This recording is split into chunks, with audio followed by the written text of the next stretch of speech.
आप सबको नमन। जय जय सीताराम।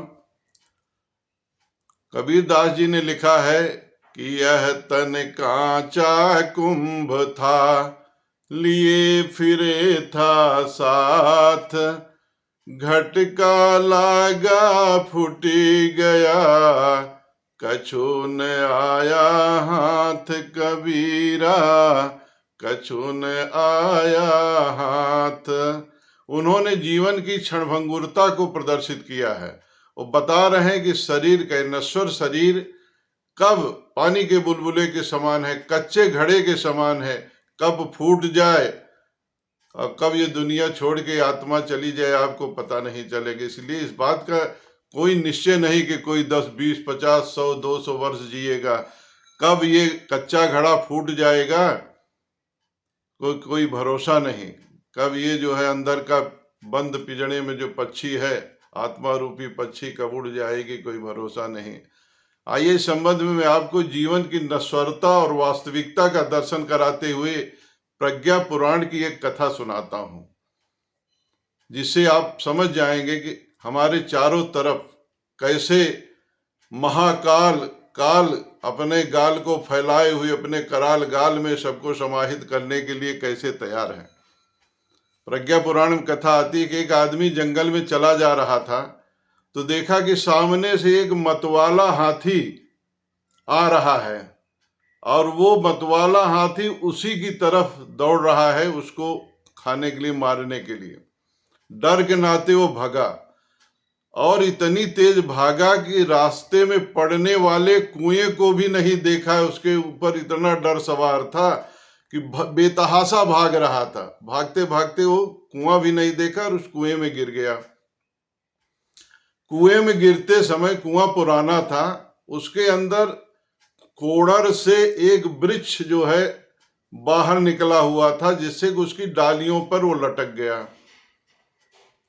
लटकने के बाद वो क्या देखता है कि उस वृक्ष के ऊपर की डाल पर मधुमक्खियों का छत्ता है और डाल हिलने से सारी मधुमक्खियां भिनभिना रही हैं और सब उसकी तरफ उसको डंक मारने के लिए दौड़ रहे हैं। और फिर जब वो नीचे देखता है कुएं के अंदर, तो वहां कुएं के अंदर एक घड़ियाल मुंह बाए उसको देख रहा है कि कब ये गिरे, कब मैं इसको खाऊं। तो ये जिंदगी की एक परिस्थिति है जो हमको समझाना चाहती है कि जो हाथी है, मदमस्त मतवाला हाथी, वो महाकाल है। जो महाकाल हमेशा हमारे पीछे लगा हुआ है और जिस कुएं में हम गिरे हैं वो माया रूपी कुआं है। संसार क्या है? माया का बंधन है। इस माया में हम जकड़े हुए हैं और उसमें जो पेड़ है, अच्छा एक चीज और है, वो फिर जब देखता है तो कोड़र से 2 चूहे निकल करके उस पेड़ की डाल को काट रहे हैं जिसपे वो लटका हुआ है। अब इस पूरे परिदृश्य को आप समझने की कोशिश कीजिए कि हाथी तो महाकाल है, उससे डर के हम कहाँ भागेंगे? भागेंगे तो हम नीचे जो गिर रहे हैं कुएं में, उसमें जो 2 चूहे दिखा रहे हैं जो हमारे उस डाल को काट रहे हैं जिसपे हम लटके हुए हैं, जिसपे वो आदमी लटका हुआ है, तो आप समझिए कि वो दिन रात रूपी 2 चूहे हैं जो हमारे जीवन रूपी वृक्ष की डाल को काट रहे हैं।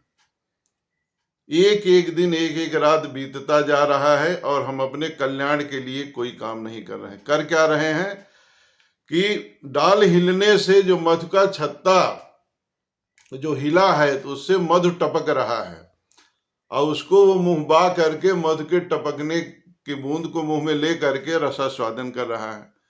मतलब हम जिंदगी के इस माया जाल में फंस करके हम जिंदगी को मधु समझ के रसास्वादन कर रहे हैं, जिंदगी का आनंद ले रहे हैं, लेकिन ये पता नहीं कि कुएं के बाहर महाकाल हमारी प्रतीक्षा कर रहा, हाथी रूपी महाकाल प्रतीक्षा कर रहा है। और ये चूहे ये क्या है? ये दिन रात रूपी चूहे हैं जो हमारे जीवन रूपी डाल को काट रहे हैं। और ये जो मधुमक्खियां जो है हमको डंक मार रही, इस जिंदगी में इस दुनिया में, इस जिंदगी में जो तरह तरह की परेशानियां हमको आती हैं, जिससे हम परेशान होते हैं, दुखी होते हैं, ये मधुमक्खियां उसका परिचायक हैं, उसका द्योतक हैं। और जो नीचे घड़ियाल मुंह बाए खड़ा हुआ है, वो क्या है? वो काल है। वो हमेशा आपके सामने खड़ा, आपके ऊपर खड़ा, आपके नीचे खड़ा है, मुंह बाए खड़ा है कि कब आपको अपने कराल गाल में समाहित कर ले। ये जिंदगी का एक आईना है। ये बताता है कि हमारा शरीर तो क्षणभंगुर है, काल महाकाल हमारे पीछे पड़ा हुआ है, सामने जो है काल अपना विकराल मुंह फैलाए बैठा हुआ है हमको निगलने के लिए।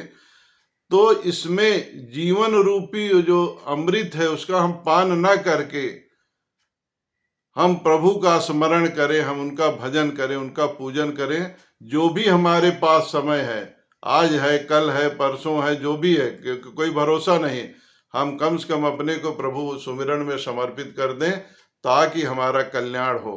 क्योंकि इस जिंदगी का, इस शरीर का कोई भरोसा नहीं। इसलिए आप प्रभु के चरणों में समर्पित हो जाइए, भक्ति भावना से उनका भजन कीजिए, पूजन कीजिए और संपूर्ण समर्पण कर दीजिए ताकि आपका कल्याण हो। इस जिंदगी का कोई भरोसा नहीं है। जय जय सीताराम।